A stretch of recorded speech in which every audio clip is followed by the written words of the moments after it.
Okay guys, welcome back na naman sa aking YouTube channel. No? So ano yung bago ngayon sa update ni Mir 4 which is nakatulong ba sa boosting server? Syempre big yes, lalo na yung sa Conquest. Kung mapapansin nyo dun sa isang account ko, kahit Tower Conquest 10 lang mga boss, pwede ka nang mag level 100, which is yun yung target ko sa mga magiging alt ko dito. Alam niyo naman kasi kapag level 100 alt, palduhan yan. Kung gusto niyo malaman bakit, i-click nyo na lang yung link sa baba regarding yan sa TE collection. O sabi natin, magpaparami muna tayo ng TE bago natin basagin para maging nebula. Soon or later kasi guys, magkakaroon ng update si Mirpo regarding sa mythic equipment at saka mythic na pet. So ito yung picture guys. Ayan, next update na nila yan. Hindi ko lang alam kung ano yung eksakto, pero upcoming update pala yan mga bossing. Okay, kaya kailangan talaga makagawa dito ng maraming level 100. So yung mga alt ko na level 50 mapapalitan na. So ano ba yung technique na gagawin? Syempre dito guys, para magsama-sama sa isang account, kasi nga isang boosting, isang account lang ang pwede. So pwede kang gumawa sa iba't ibang klaseng boosting server para maka-connect yung isa. So since magkakaroon naman ng wayfarer yan after matapos yung 3 months sa February, pwede mo yung italon sa isang server. Okay, pag-usapan natin yung mahalaga dun sa event nila. Syempre yun nga, Tower Conquest. Kahit 10 lang to, hindi mo na magpoproblemahin itong victory.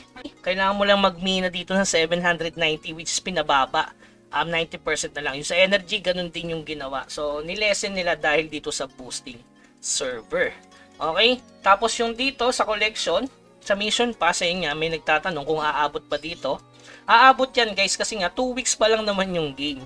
O sabi natin itong boosting server. Tandaan nyo 3 months yan. May mga various item. Katulad ng Sabado-Linggo. May makukuha ka tuwing 12:30, diba? Hanggang katapusan na ng February yon boss. Sa boosting server yung summon na yon.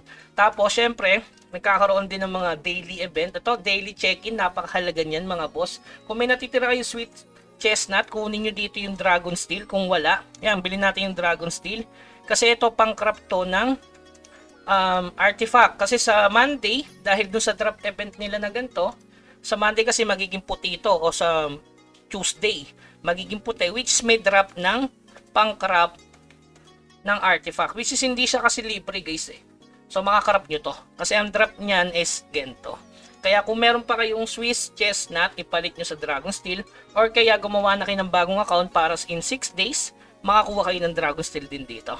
Pero kung sobra-sobra sweet chestnut no, nakapag-farm kayo nung una, pwede ipalit dito sa Epic Pet. Yan, Dragon Steel. Tapos marami nagsasabi paano daw magka-apat na pet. Guys, gumawa kayo ng bagong account, make sure na sa summon makakuha kayo ng Epic Pet, o kaya mas maigi kung Legend. Okay? So yun lang yung update regarding dito. Yung plano ko dito, yun nga, sabi ko nga sa inyo, kailangan mag level 100 para mas paldo. At saka dun sa original server, ano ba yung pampagold? Guys, yung energy. Kung nakakapag TOBD ka, mabilis makafarm ng gold ngayon. Basta hindi kayo mapatay dun sa TOBD. Regarding sa TOBD, may ano na naman ako dyan, content. Paano magpa-gold doon, yung chesting. So, anong level? Syempre, mas maganda kung high level. Kasi sa high level, wala masyadong pumupunta doon. Lalo na kung panggabi na. Mga inaantok na mga bossing. Okay? So, yun lamang guys. Keep grinding. Kita nyo, hirap mag-mission lang talaga kapag melee, no? Hanggang sa muli. Paalam.